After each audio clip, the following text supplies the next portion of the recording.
नमस्कार स्टूडेंट, स्वागत है आपका अपने यूट्यूब चैनल सुभाष क्लास से। हम आपके लिए लेकर आए हैं छत्तीसगढ़ ओपन बुक स्कूल परीक्षा में विषय व्यवसायिक अध्ययन सब्जेक्ट बिजनेस स्टडीज का फुल सॉल्यूशन पेपर लेकर आए हैं। तो वीडियो को पूरा देखिएगा। यदि आपको वीडियो अच्छा लगे तो चैनल को सब्सक्राइब कर दीजिएगा, बेल आइकन को ऑन कर दीजिएगा, जिससे हमारी अगली वीडियो नोटिफिकेशन आपको सबसे पहले मिले। तो स्टार्ट करते हैं। पहला क्वेश्चन, यदि आपने अभी तक चैनल को सब्सक्राइब नहीं किया तो चैनल को सब्सक्राइब कर लीजिएगा और ये आपकी नोटिफिकेशन दी गई है, तो आपको ये नोटिफिकेशन सारी अच्छे से पढ़नी है। इसके बाद स्टार्ट करते हैं क्वेश्चन से। सही विकल्प चुनकर लिखिए। जोखिम का प्रतिफल है। जोखिम का प्रतिफल क्या है? जोखिम का प्रतिफल होता है सफलता। जोखिम का प्रतिफल होता है सफलता। इसके बाद नेक्स्ट है, दूसरा क्वेश्चन है, एक निजी कंपनी में अधिकतम सदस्य हो सकते हैं। एक निजी कंपनी में अधिकतम सदस्य कितने हो सकते हैं?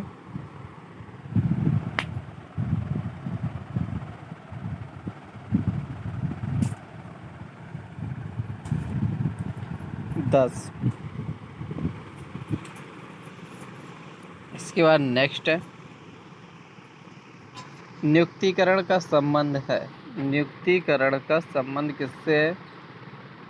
राजनीतिक घटक से, आर्थिक घटक से, सामाजिक घटक से या मानवीय घटक से? तो इसका राइट आंसर क्या हो जाएगा? सामाजिक घटक से।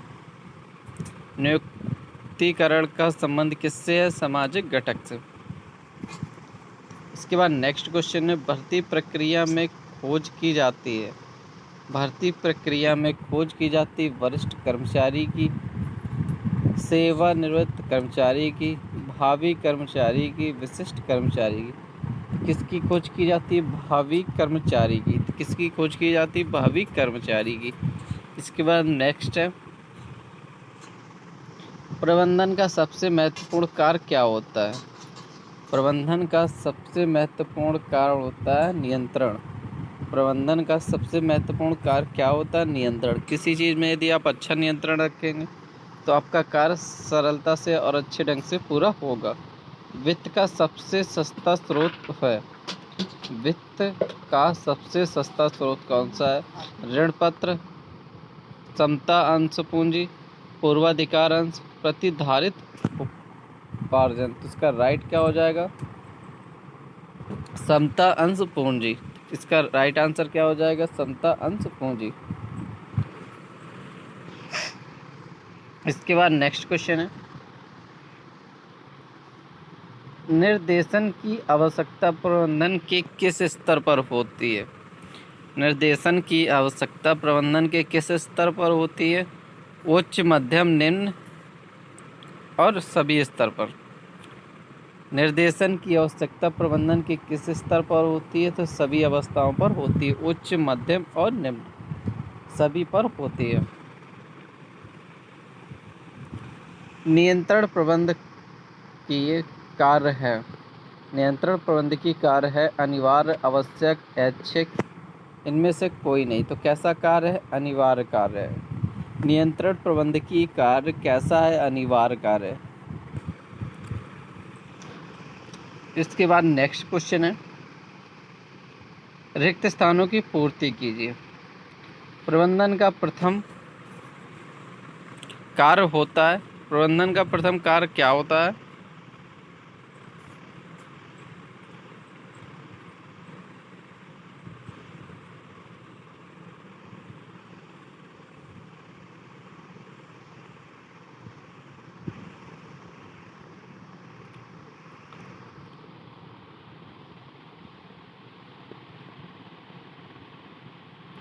प्रबंधन का प्रथम कार्य होता है किसी कार्य के लिए एक टीम बनाना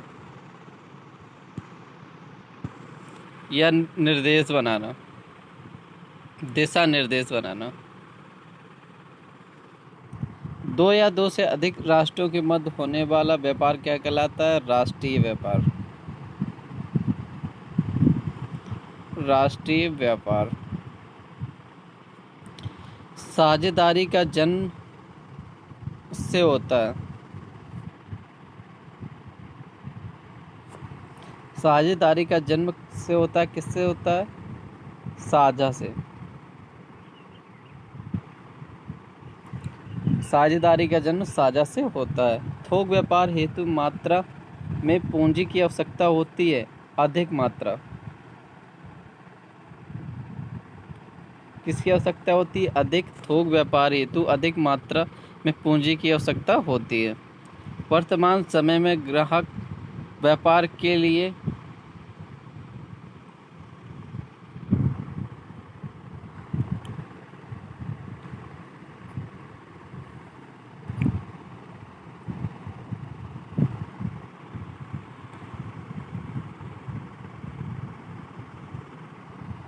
इसके बाद नेक्स्ट क्वेश्चन है,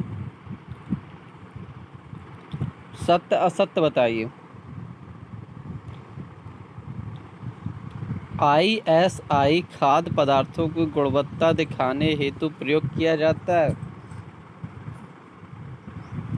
सत्य है। यदि ISI की मोहर लगी है तो इसका मतलब है यह पदार्थ गुणवत्तापूर्ण है। नियोजन प्रबंधन का अंतिम कार्य है। गलत। प्रबंधन एक पेशा है। सत्य। व्यापार में केवल आर्थिक क्रियाएं शामिल होती हैं। सही। साझेदारी का पंजीयन अनिवार्य है। बिल्कुल सही।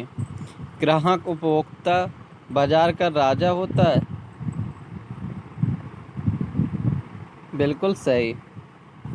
तो पहला सही है, दूसरा गलत है, तीसरा सही है, चौथा सही है, पांचवा सही है और छठवां सही है। यदि आपको वीडियो अच्छा लग रहा हो तो चैनल को तुरंत सब्सक्राइब करिएगा, बेल आइकन को फटाफट ऑन कर दीजिएगा, जिससे हमारे अगले वीडियो आपको सबसे पहले मिले। इसके बाद नेक्स्ट है, थोक व्यापारी ग्राहक को वस्तुएं बेचता है। सत्य। इसके बाद नेक्स्ट क्वेश्चन है, लघु उत्तरीय क्वेश्चन है 2 से 13 नंबर तक के। आर्थिक क्रियाएं किसे कहते हैं? वह क्रियाएं जिनके माध्यम से आर्थिक या पैसे का आदान प्रदान होता है, आर्थिक क्रियाएं कहलाती हैं। व्यवसाय के क्या अर्थ हैं? किसी वस्तु को बेचना या खरीदना व्यवसाय कहलाता है। व्यवसाय क्या होता है? किसी वस्तु का खरीदना या बेचना व्यवसाय कहलाता है, जिससे हमें कुछ पैसे की आमदनी होती है, जिस कार्य को करने से हमें कुछ लाभ होता है, उसे हम व्यवसाय कहते हैं। इसके बाद नेक्स्ट है, व्यवसाय संगठन के रूप के उस प्रारूप का नाम लिखिए जिसका वह स्वामी होता है। व्यवसाय संगठन के उस प्रारूप का नाम लिखिए जिसका वो स्वामी होता है। तो वो खुद का स्वामी कब होता है? जब उसका खुद का बिजनेस होता है।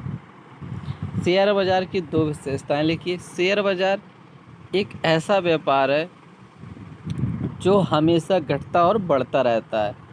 यह व्यापार एक निश्चित लाभ नहीं दिलाता, कभी ज़्यादा और कभी कम लाभ दिलाता है। क्वेश्चन नंबर 6वां है, जिला उद्योग केंद्र कहाँ स्थापित होते हैं?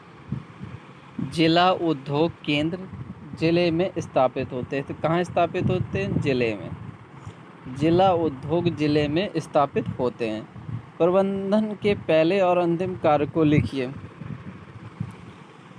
प्रबंधन का पहला और अंतिम कार्य क्या होता है? पहला कार्य होता है एक टीम बनाना और अंतिम कार्य होता है उसे निर्देशित करना। एक अमौद्रिक अभिप्रेषण का उदाहरण दीजिए। किसी भी कार्य को करने के लिए उन कार्यकर्ताओं के बीच जो कम्युनिकेशन या वार्ताएं की जाती हैं उन्हें अमौखिक अभिप्रेषण कहते हैं। इसके बाद नेक्स्ट है, व्यवसाय का जीवन रक्त किसे कहते हैं? व्यवसाय का जीवन रक्त किसान को कहते हैं, कृषि कार्य को कहते हैं। व्यवसाय का जीवन रक्त किसे कहते हैं? व्यवसाय को कहते हैं। स्थायी पूंजी किसे कहते हैं? वह पूंजी जो किसी भी उपभोक्ता के पास एक निश्चित समय से रखी हुई है उसे स्थायी पूंजी कहते हैं। देश का सबसे बड़ा स्टॉक एक्सचेंज कौन सा है? व्यवसायिक जोखिम की कोई प्राकृतिक समझ समझाइए। व्यवसाय जोखिम की कोई प्रकृति समझाइए। यदि व्यापार एक जोखिम भरा हुआ सौदा होता है, कभी कच्चा माल ज़्यादा ले लिया और उस समय उसका मूल्य अधिक है, और जब बेचने का टाइम आया उसका मूल्य कम हो गया, तो यह एक जोखिम भरा व्यवसाय होता है। इसमें आपको कभी बहुत सारा लाभ भी प्राप्त होता है तो कभी बहुत सारी हानि भी प्राप्त होती है। 13वें क्वेश्चन का आंसर, उपभोक्ता अधिकार दिवस प्रतिवर्ष कब मनाया जाता है? उपभोक्ता अधिकार दिवस प्रतिवर्ष कब मनाया जाता है? तो कब मनाया जाता है? 23 अप्रैल को।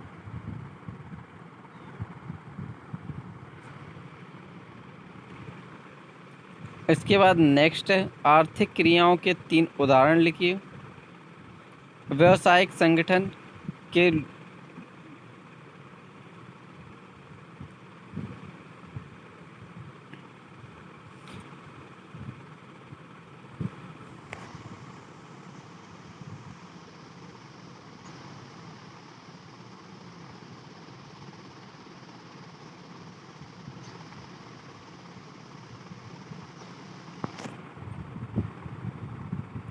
सफल विक्रेता के 4 गुण लिखिए। वह विक्रेता जो एक पढ़ा लिखा विक्रेता होता है और हमेशा अपने लाभ के लिए उचित मूल्य की वस्तुएं खरीदता और बेचता है, वो सफल उपभोक्ता कहलाता है, सफल विक्रेता कहलाता है। यदि आपको वीडियो अच्छा लग रहा हो तो वीडियो को लाइक कर दीजिएगा, चैनल को सब्सक्राइब कर दीजिएगा एवं बेल आइकन को अंदर। धन्यवाद स्टूडेंट।